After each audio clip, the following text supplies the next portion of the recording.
नाज़िर मोहन जो दड़ो लग आल सहड़ा इत्तेहाद पारां क्रिकेट टूर्नामेंट कराई वई, जंहिंमें 10 खां मथे टीमुनि हिस्सो वरितो।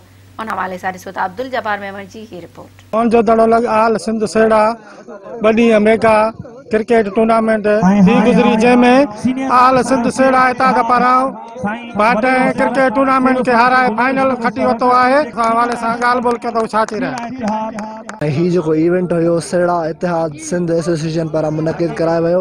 उन सां गॾु जेको आहे उन में डोकरी क्रिकेट बोर्ड एसोसिएशन जो ताउन रहियो ऐं हिन इवेंट में टोटल तकरीबन 8 तालके जे जेके इलाइक़े जूं 8 बहितरीन टीमूं उन्हनि हिस्सो वरितो ऐं ख़ुशी आहे असांखे त असां हिन फाइनल में पहुतासीं ऐं इलाइक़े जे बहितरीन टीम खे फाइनल में हारायोसीं। असां आल सिंध सहड़ा इत्तेहाद जी तरफ़ां हितां डिस्ट्रिक्ट लाड़काने वारनि मुनक़िद कयो, जंहिंमें असां भान सैदाबाद खां ऐं ॿिया काफ़ी सिंध मां पंहिंजी बिरादरी जा माण्हू आया, ॾाढे इंजॉय कयोसीं। ज़बरदस्त मुक़ाबिलो हुयो ॿिन्हिनि टीमुनि में, जंहिंमें विनर असांजी सहड़ा इत्तेहाद जी थी, तंहिंते वधीक ख़ुशी थी। असां आला हुकम खां इहा गुज़ारिश कंदासीं, जेको असांजो चीफ मिनिस्टर आहे असांजे हल्के जो आहे, वज़ीर आला सिंध, ऐं उन सां तालुक़ु रखां थो हल्के सां, उनखे गुज़ारिश कंदुसि त असांजे सहड़ा बिरादरी जे लाइ या हितां डोकरी तलके वारनि जे लाइ ग्राउंड जो मसइलो आहे उहो पंहिंजी ग्रांट मां ॾिनो वञे त तमामु बहितर थींदो। पर गवर्नमेंट जे तरफ़ों असांखे काई बि सहूलियत कान्हे का, पंहिंजी पाण मदद तहत जेको बि सिस्टम कयूं था पाण ई था कयूं पिया।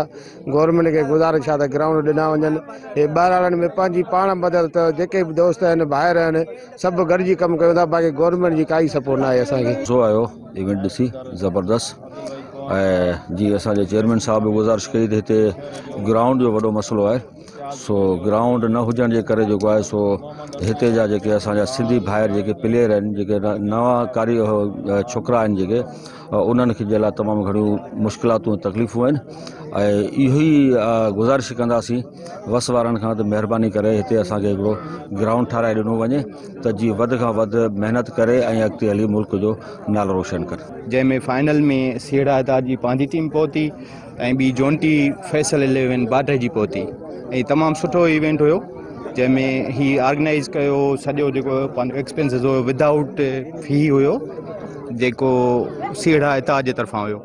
ऐं अहिड़ा जेके इवेंट थियणु खपनि जंहिंसां क्रिकेट खे तमामु सुठी हथी मिलंदी।